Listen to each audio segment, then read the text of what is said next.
Hey, what's up, RA at Black Book family? With some of the releases that RA at Black Book just released, I thought there was some really cool stuff in there. I just want to show you some of the things you can do, especially in the web form. That's what I'm going to focus on right now. So, before, if you did a web form, let's call it testing. Um, it required the name and I believe the email as well. So it started with that, and you couldn't delete the name, which was really annoying for things like internal landing pages. Because if I'm like using an internal landing page for driving for dollars, I don't want to add a name every time. So now you can delete this, whereas before you couldn't. So what can you really do with that? Well, I'll show you real quick. Let me just cancel this. I'll show you the one that I already built, and this web form is. Testing D4D. D4D is driving for dollars. So I was able to go in here, remove the name and everything. I could add one line address, which is really cool. I think that's something they just released. So instead of having the multiple field property address, you could do a single field. And I'll show you in a second why that's cool. And then I just added some check boxes. I did the what's it called, the two column, so that way it fits a little bit better on my mobile phone. Same thing with the notes and the photos or files I could upload before. So this was my old driving for dollars internal landing page, meaning like no one really uses it but me or a property finder or whatever.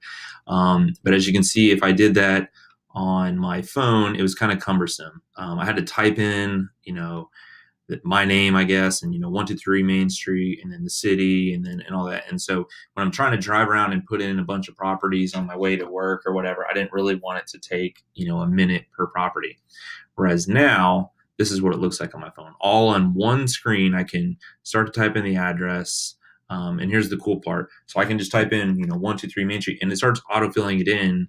I'm guessing based on my location. So I'm like, oh yeah, it is Southwest Shore Boulevard. And I can put, yeah, it's trashed, it's vacant, and it's got a lockbox on it. Boom, submit property, good to go. Things like word of mouth, they can sell them. When I go out garage selling and stuff like that, I talk to the people and get some leads from that. Like, oh yeah, word of mouth, says that this person next door is thinking of selling. I just pull up my phone, punch in the address real quick, maybe snap a photo or something, and I can also add notes. I think I got to update it to put the notes on there. Before this was, became available recently, this is how I was doing it as a workaround, just so you kind of get a full picture. I was texting in basically to one of my profit dial numbers, and I'd maybe snap a photo or something like that, and I would just type in 123 Main Street or whatever the problem is. The only problem is there's no automation here.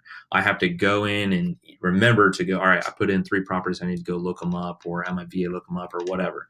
Now, with this, as you probably know, I can add workflows or run workflows from it.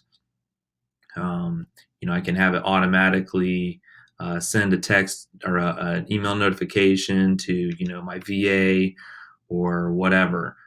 So I haven't really gone in and started doing much with it yet as far as the workflows, but I'll think of some cool stuff to do with that. Damon will probably have to reel me back in so I don't get too crazy with my workflows as I tend to do. But just wanted to show you guys this and some of the cool stuff that can be done. So let me know your ideas and what you think you could really do with this.